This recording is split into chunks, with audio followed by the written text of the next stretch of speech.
If you are hoping to vent your frustrations on our eater friend here, I can only apologize. Few as they are now, it took us no time at all to track it down. That suits our purpose perfectly. Now we need only wait for Ardbert to arrive. Weren't you two meant to be attending to the empty? We were, and are, but we can hardly ignore the rest of the world. So we thought we might see how things were coming along. From what we can gather, the answer is strangely. Right now, we think we can do more good here. It is heartening to have all present. Indeed. We will be glad of the additional hands should matters escalate. Our quarry has come.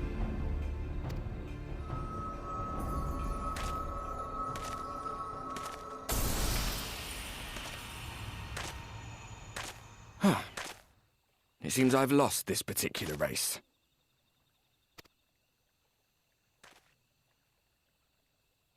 Although I suppose it's only fair.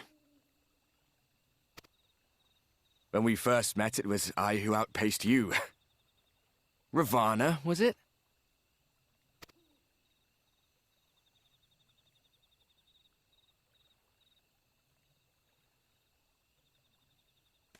But where are my manners? I wouldn't be here were it not for you, and I have yet to say a word of thanks.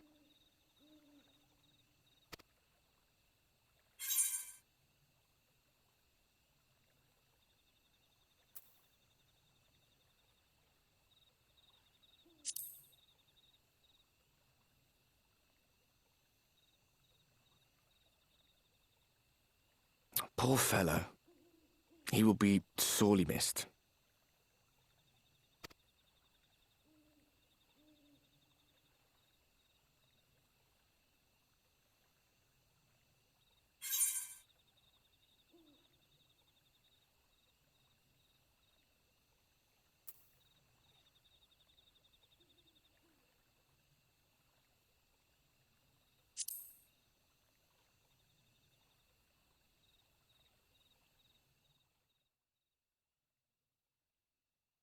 Very well. Let us forego this pretense. After all, it was never you that I needed to deceive.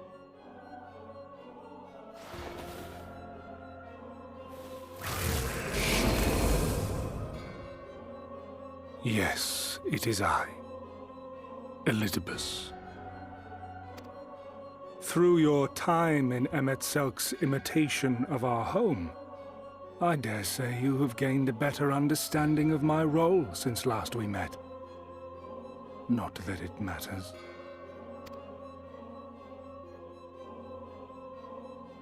We understand your role, emissary, but not your goal. What is it that you seek to achieve?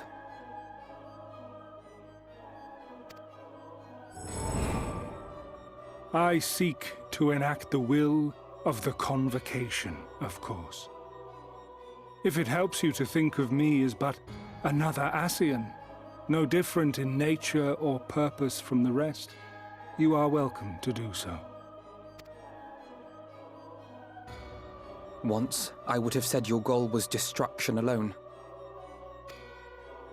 Now I understand that you fight for something you love, just as we do. Yet though we seem doomed to clash, I bid you consider Emet-Selk's final words. Remember that we once lived, he said. Had he not seen some glimmer of hope in our kind, I do not believe he would have spoken thus.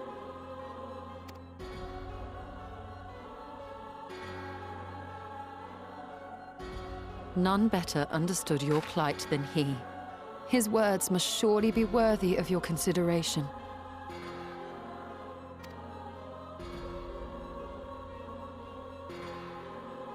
Emet-Selk.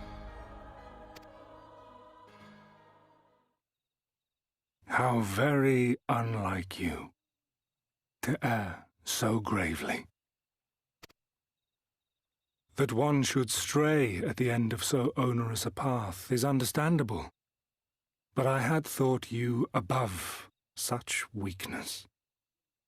Mayhap you thought the same. Would that I had been present to offer correction. But I shall do so now, as is my duty, and return all to its proper course. As for you, look at yourselves.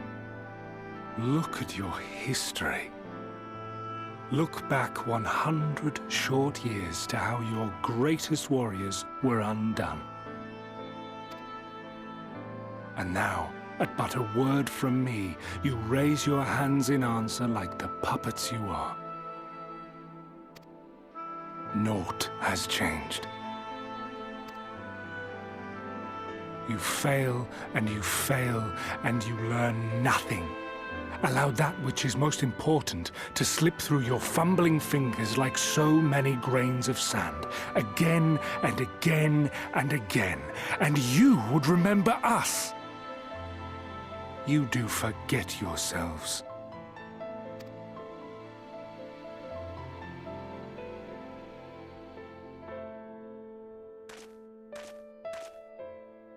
There is no common ground to be found between you and I, nor do I require any. I have my duty. Wait!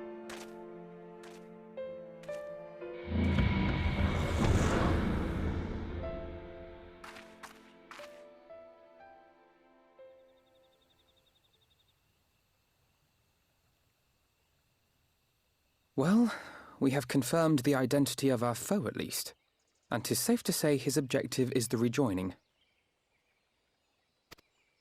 But we still have no idea how playing the part of a warrior of light will further his cause, nor why he would spur others to do the same.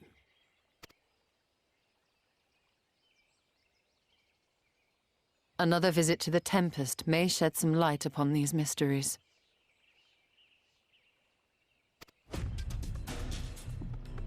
Whether we are to exchange words or blows with Elidibus at our next meeting, the fact remains, we know too little. Ere our paths cross again, I would learn more of the world that once was, and of Elidibus himself. In this, we would be best served going directly to his home, much as Emmett Selk came to ours. Though I see the wisdom in thy suggestion, the Amarot we visited is but a phantom born of Emmett Selk's memory. I fear it will teach us little that we do not already know. I quite agree. Yet the ruins of the actual city remain unexplored. Given the vastness of the Tempest, I should not be surprised were there more such structures like to those in which the Ondo reside.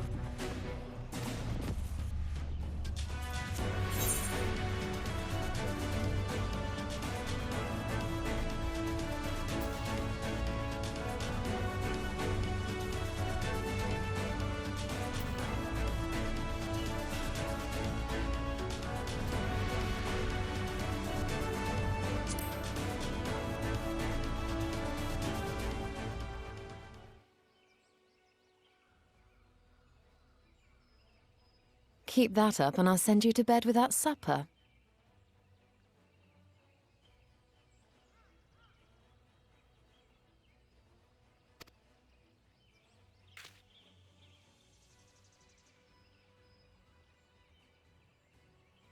Assuming we are all in agreement, then I suggest we first pay a visit to the Ondo. If anyone can tell us where more ruins are to be found, it is them.